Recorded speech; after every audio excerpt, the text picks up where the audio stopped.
Olá, estamos iniciando mais um programa Conhecendo o Ministério Público. O Ministério Público expediu recomendação em relação à população em situação de rua durante o período da Copa do Mundo em Porto Alegre. Há tempos, a instituição se preocupa com aqueles que dormem em calçadas, praças ou viadutos. Tanto que o município de Porto Alegre foi condenado em ação civil pública ajuizada para solucionar esse problema social. Para falar sobre o tema e também sobre a campanha do Conselho Nacional do Ministério Público em relação aos moradores de rua, convidamos a promotora de justiça Liliane Dreyer Pastorias, que atua na especializada de defesa dos direitos humanos. Doutora Liliane, quero dizer que é um prazer tê-la aqui conosco no programa. Já que estamos em clima de Copa do Mundo, eu gostaria que a senhora começasse falando sobre essa recomendação em prol dos moradores de rua em Porto Alegre. Quero agradecer a oportunidade em nome dos colegas da Promotoria de Justiça de Direitos Humanos de Porto Alegre.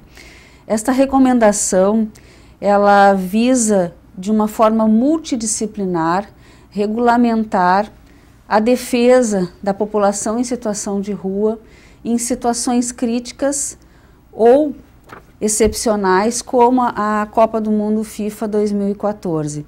Como tu bem dissestes, há muito tempo que a Promotoria de Direitos Humanos de Porto Alegre vem se preocupando com a população em situação de rua, e diante deste evento que se avizinha, e razão principalmente de que muitas dessas pessoas residem no entorno da área de exclusão que se situa no entorno do Beira-Rio e aonde ocorrerá a FanFest e no entorno do nosso conhecido Riacho Ipiranga, nós entendemos por bem, então, conversar com as autoridades policiais, com a entidade que trata da população em situação de rua em Porto Alegre, que é a FASC, com movimentos sociais que tratam da população em situação de rua. Qual é, então, a ideia dessa ação multidisciplinar e organizada? É solicitar que essas pessoas sejam tratadas de forma humanizada, de forma digna, de que forma que seus direitos sejam valorizados, preservados, que não ocorram violência física, que não ocorra violência moral. Com as autoridades policiais, nós solicitamos principalmente, esse é um pedido que se vem fazendo no nível nacional, é de que principalmente as autoridades policiais, quando atuarem, estejam identificadas mediante crachá ou o nome na farda, que é como regularmente as polícias utilizam. Isso é extremamente importante nas horas das ações das polícias, porque a gente sabe que ocorrerão inevitavelmente fiscalizações mais intensas, sejam para fiscalizar eventuais situações de furtos, de roubos, ou até alguma questão de algum movimento social que resolva fazer algum protesto. E essa nossa população em situação de rua, ela circula por esses locais onde haverá um maior aporte de população. E ela poderá estar numa situação extrema. Então é extremamente importante que as autoridades policiais utilizem crachás e estejam identificados. Nessa atuação também multidisciplinar, se solicitou às autoridades policiais que evitem, da melhor forma possível, as denominadas, chamadas antigamente, prisões para averiguações. Por quê? Normalmente na prisão para averiguação, um dos primeiros objetos a ser solicitados são os documentos da pessoa que está sendo apreendida. A população em situação de rua, em regra, não possui documentos, ela não tem uma certidão de nascimento, ela não tem uma carteira de identidade. E aí, então, a autoridade policial, em não encontrando documento portado por alguma pessoa, o que ele faz? Ele apreende esta pessoa.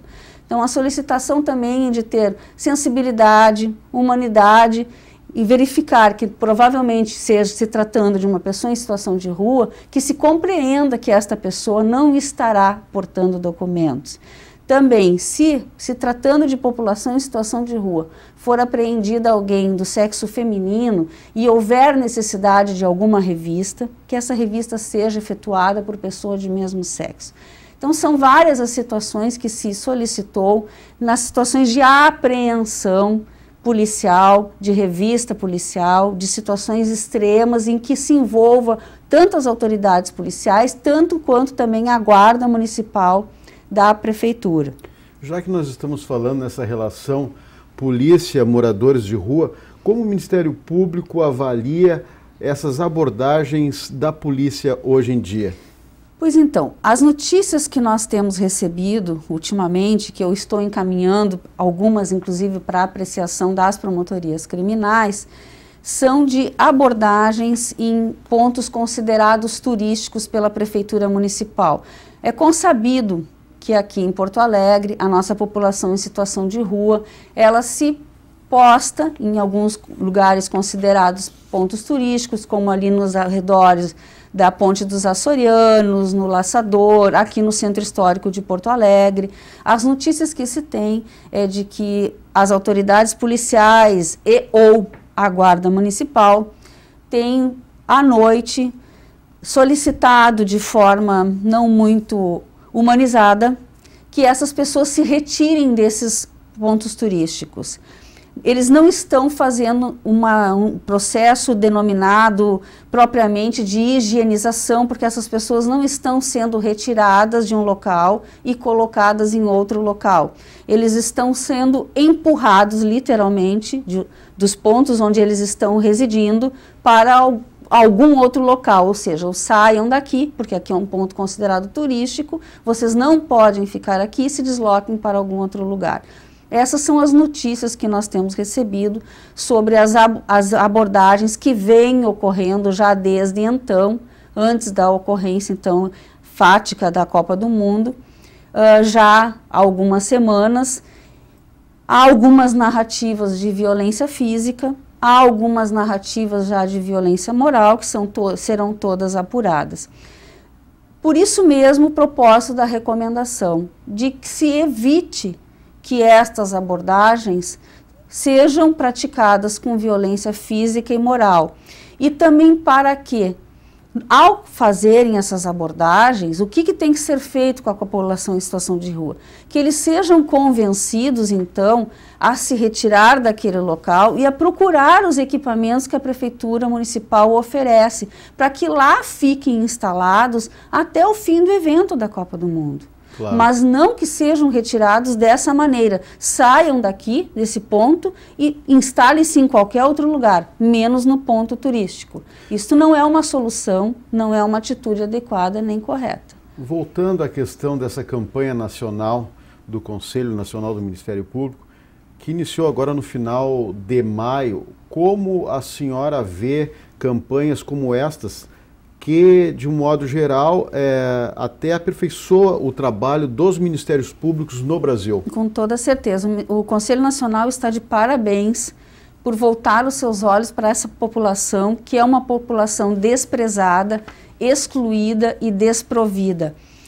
A ideia do Conselho Nacional é, passando este evento Copa do Mundo FIFA, aumentar o seu trabalho, intensificar a sua atuação, para que outras políticas públicas sejam voltadas para essa população em situação de rua. Veja bem, o que nós estamos fazendo com este evento Copa do Mundo FIFA? Nós estamos solicitando a essas pessoas que elas saiam das suas residências, porque, como tu disseste no início do programa, eles residem em praças, em logradouros públicos, nas marquises, nos viadutos. O que é público para nós é o privado para eles. Eles são tão desprovidos que o privado deles é o nosso público. Já não existe mais para eles uma divisão entre o que é o público e o privado, porque eles nada mais têm. E é justamente preocupado com esta noção de direitos é que o Conselho Nacional desencadeou, deflagrou esta campanha, para que sejam pensadas novas políticas públicas e sejam aproveitadas as políticas públicas que já existem à disposição e que não estão sendo aproveitadas, para que a gente possa reinserir essas pessoas em um contexto social digno e humano. Nós temos uma questão que mostra de modo prático a atuação do Ministério Público nesta área aqui em Porto Alegre. Há tempo o Ministério Público ingressou com uma ação civil pública justamente para criar mais abrigos, mais espaços aos moradores de rua. E no final do ano passado o Ministério Público recebeu essa notícia da condenação do município de Porto Alegre nesta ação civil pública ajuizada. O município de Porto Alegre tem agora, me parece que 3 anos para a criação desses espaços, desses abrigos. Como o Ministério Público acompanha essa questão? Bem, nós ficamos muito felizes com essa ação, com essa procedência, essa sentença. Essa situação dessa sentença de procedência aqui em Porto Alegre foi um feito inédito no Brasil. Eu repliquei esta sentença com colegas do Brasil inteiro. O Judiciário Gaúcho está de parabéns por ter acolhido a ação civil pública ajuizada pela doutora Ângela Salton Roturno em 2007. Como tu disseste, em dezembro de 2013 é que foi publicada essa sentença de procedência. Nessa sentença, a juíza determinou que o município em 3 anos crie 2 casas-lares para idosos, 2 repúblicas, 1 abrigo, triplicar o número de residenciais terapêuticos e crie uma casa de tratamento transitório. Isto é de extrema importância. O que demanda contra a nossa população em situação de rua realmente é o prazo de 3 anos, que é um prazo extremamente longo. O que nós pretendemos fazer a partir já, inclusive, desta campanha deflagrada pelo Conselho Nacional? É começar desde logo a fiscalizar a aplicação desta sentença, a execução desta sentença. Não temos ainda notícia de recurso por parte do município, não fomos ainda intimados de recurso interposto por parte do município, mas já estamos nos articulando junto à FASC, que é a própria entidade municipal que trata da população em situação de rua, já estamos nos articulando com movimentos sociais, com a Comissão de Direitos Humanos da Câmara de Vereadores, para que todos em conjunto possam fiscalizar a execução dessa sentença e buscar na melhor forma possível que ela seja cumprida com rapidez e não nesses 3 anos, porque realmente a defasagem de vagas em Porto Alegre é muito grande.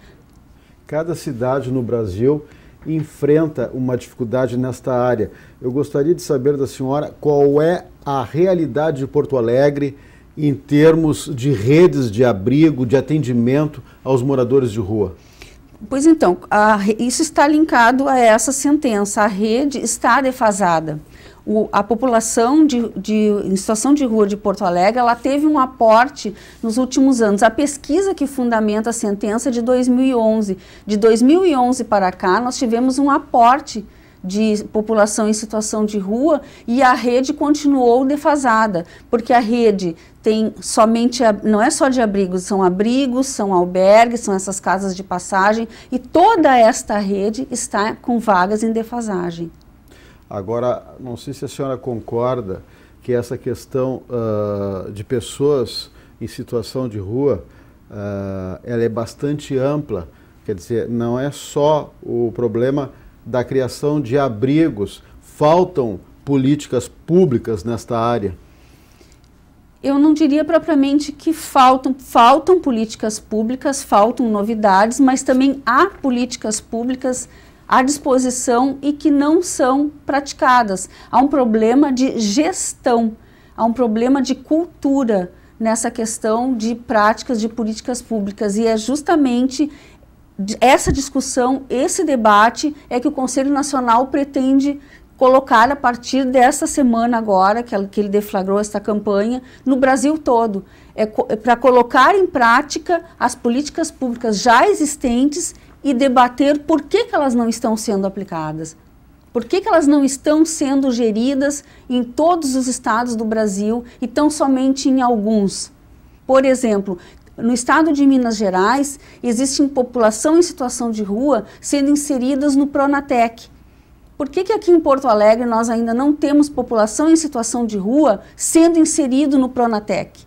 Então, este debate é o que o Conselho Nacional está propondo. Por que esta desigualdade no tratamento à população em situação de rua no Brasil?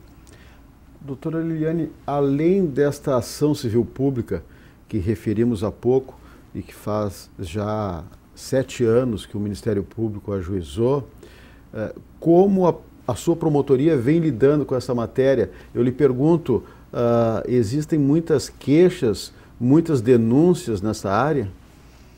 Sim. Infelizmente, por enquanto, nós estávamos tratando desta matéria pontualmente. A cada notícia de fato que nós tínhamos, nós tratávamos de forma pontual, instaurávamos um expediente individual e era assim que era tratado.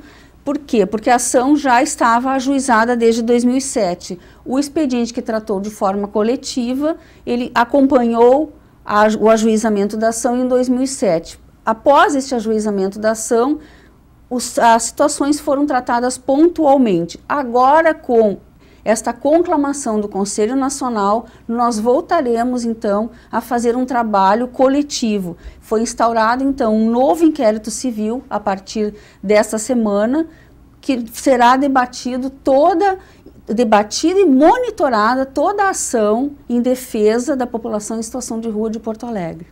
Eu não sei exatamente o número de moradores de rua em todo o Brasil, mas penso que muitos devem sofrer com violações aos direitos humanos. Sim, esta é uma queixa recorrente, principalmente em relação às abordagens policiais. Qual é a grande queixa? Aqui em Porto Alegre é consabido, a grande população de rua, em situação de rua de Porto Alegre, ela circula com carrinhos de supermercado, com seus pertences ali instalados, que são uma muda de roupa, panelas para aquecer os seus alimentos. Aqui se tem muitas populações em situação de rua que tem o seu cão. Isso a gente vê muito na rua aqui, é algo que nos sensibiliza muito. Eles são expropriados desses poucos bens. Às vezes por uma mera violência policial, às vezes porque são acusados da prática de algum fato criminoso, e por vezes porque estão perturbando algum comerciante. São várias as notícias que nós recebemos em relação realmente a abusos de direitos humanos, principalmente nesse sentido de expropriação dos seus bens, que já não são quase nada. Documentos poucos possuem. A partir desta campanha também do Conselho Nacional, nós faremos uma campanha junto à população em situação de rua para que solicitem a segunda via dos seus documentos também. Então, é uma ação de cidadania para que eles voltem a ter documentos e possam postular benefícios, mas a grande maioria das queixas são dessas abordagens policiais por queixas ou de comerciantes que se sentem incomodados, ou então porque foram acusados de algum fato criminoso, ou simplesmente por serem abordados pelas chamadas prisões por averiguações. Eu não sei se a senhora tem condições de detalhar mais o perfil do morador de rua em Porto Alegre, principalmente daquele que é vítima da exclusão social. O perfil do morador, da população em situação de rua de Porto Alegre, ele modificou. E foi justamente vislumbrando esta modificação que a juíza modificou a sentença. Veja bem, ela condenou o município a criar casas-lares para idosos, repúblicas, casas para tratamento transitório e triplicar os residenciais terapêuticos. O que isso significa? Que ela verificou que a população em situação de rua de Porto Alegre tem idosos, tem famílias inteiras com filhos na rua. Nós temos realmente pessoas com doença mental, com alcoolismo, com drogas, mas tu veja bem que é todo um núcleo e um contexto bem diferente do que normalmente a cultura tem. As pessoas normalmente pensam que a população em situação de rua só tem problemas com álcool e drogas.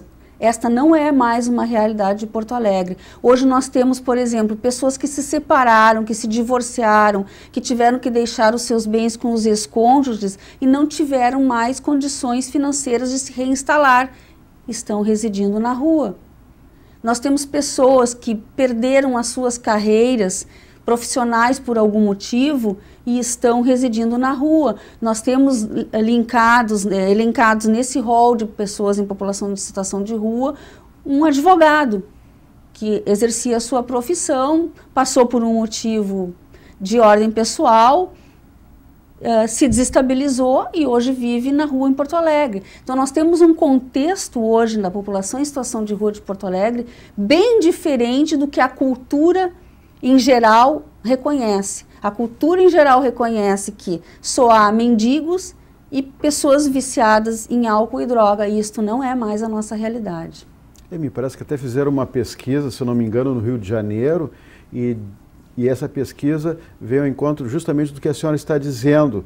Mas dentro desse tema, doutora Liliane, penso que o papel do promotor de justiça, principalmente como agente político de transformação social, ele é muito importante.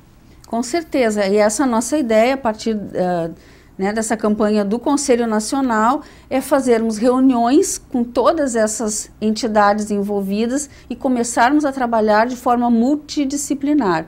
Hoje à tarde, inclusive, eu já tenho uma reunião com a FASC, em que nós já começaremos a tratar esta ação multidisciplinar em defesa da população em situação de rua. Porque não há outra forma para trabalhar com a abordagem de rua, para que nós possamos convencer essas pessoas a aderir aos equipamentos que o Estado oferece, ou mesmo a essas políticas públicas, como eu referi antes, o Pronatec, há também possibilidade de inserir-os no Minha Casa Minha Vida, senão com humanidade, respeitando que eles têm direito de morar na rua. Isso é o primeiro paradigma que tem que ser quebrado na cultura. Eles têm direito de morar na rua. No momento em que isto for compreendido, nós passaremos a ter um melhor acesso a essas pessoas e conseguiremos convencê-los de modo provavelmente lento, moroso, mas conseguiremos ir convencê-los de que eles podem sim se reinserir na sociedade, sejam por equipamentos formais ou por capacitação. E como a senhora vê a relação entre o morador de rua e a população? Bem, a gente ouve muito que as pessoas dizem que a população em geral fomenta a população em situação de rua, porque fornece alimentação, porque fornece roupa, porque fornece dinheiro na forma da mendicância. Este também é um paradigma de cultura que precisa ser quebrado. A grande maioria das pessoas que fornecem alimentação, roupas e dinheiro não é aquela população que oferece na sinaleira ou que oferece para o pedinte que passa rapidamente na rua. São ONGs, são vizinhos que se organizam, são amigos que se organizam e que fazem ações organizadas. Eles esperam, aqui no centro de Porto Alegre, por exemplo, eles já sabem que nas terças e quintas-feiras à noite há um grupo que oferece alimentação no viaduto da Borges de Medeiros. Então eles se encontram todos no viaduto da Borges de Medeiros e aguardam essas pessoas que vêm ali lhes oferecer alimentação. Isso está errado? Não, não está errado. Porque é uma forma de colaborar para que essas pessoas recebam um tratamento mais humanizado. Por quê? Não há vaga para todos nos equipamentos da Prefeitura Municipal, tanto que a Prefeitura foi condenada a aumentar, né, os seus equipamentos. Há necessidade de uma abordagem diferenciada, é isso que vai se discutir a partir de agora. E eles têm esse direito de residir na rua. Claro. Eles têm esse direito. Então não está errado essa ação da população. Não é uma ação assistencialista. Não é uma ação assistencialista. É uma ação humanitária. Entendo. Nós estamos chegando ao final do nosso programa, doutora Liliane, mas a senhora tem ainda um minutinho para o seu recado em nome do Ministério Público Gaúcho. O meu recado vai tanto para o evento Copa como para a continuidade desse projeto do Conselho Nacional. É nós entendermos o que eu estou repetindo, que esta população tem direito a viver na rua, ela precisa ser respeitada neste direito, e na medida em que nós compreendermos este direito, nós estaremos contribuindo para que essas pessoas saiam da rua. Isto parece controverso, mas não é. Se nós conseguirmos compreender que eles têm direito a morar na rua, Quando nós fizermos a abordagem, eles aí sim estarão preparados para se inserir em programas de capacitação ou até mesmo aos equipamentos que o Estado passará a oferecer. Ok, promotora de justiça Liliane Dreyer Pastoriz, mais uma vez eu agradeço a sua participação no programa, a sua gentileza em aceitar o nosso convite. Nós é que agradecemos também mais uma vez em nome da Promotoria dos Direitos Humanos. Muito obrigado. Se você tem críticas, sugestões, mande um e-mail. Mande um e-mail para conhecendomp@mp.rs.gov.br.